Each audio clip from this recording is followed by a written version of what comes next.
નાના બાળકો જે આંગણવાડીમાં જાય છે એના ખાવામાં કીડા હોય છે, એના ખાવામાં અનાજમાં કાકરા ભેગા હોય છે.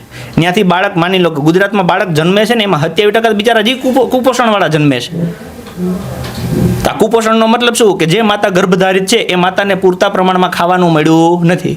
આજે ગુજરાતમાં આપણે 1 કરોડથી વધારે લોકો તો એવું કહે છે, મારા ખ્યાલ પ્રમાણે 3 કરોડ જેટલી જનતા એવી છે કે જેને સરકાર ખાવાનું પ્રોવાઈડ કરે છે. તો 50% વસ્તી તો તમારે 7 કરોડમાંથી 3 કરોડ તો 50% વસ્તી થઈ ગઈ, એને ખાવાનું પૂરું નથી પાડતું.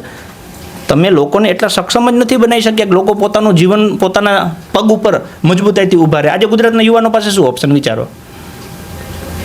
ગુજરાતનો કોઈ યુવાન છે, માની લો કે કોલેજ કરી લીધી, સરકારી નોકરીની તૈયારી કરે, એક તો ભરતી બહાર પડતી નથી. ભરતીનું કેલેન્ડર હોય કે ન હોય?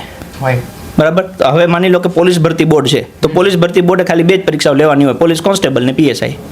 હવે આ લોકો PSIની ભરતી 2017માં લીધી હતી, પછી સીધી 2022માં લીધી.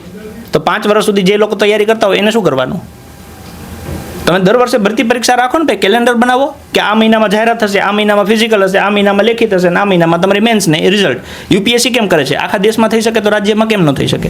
નથી કરતા. કેમ? હું એ જ કહું છું, બધા પ્રશ્નોનું સમાધાન ક્યાં છે? તો કે રાજનીતિમાં છે.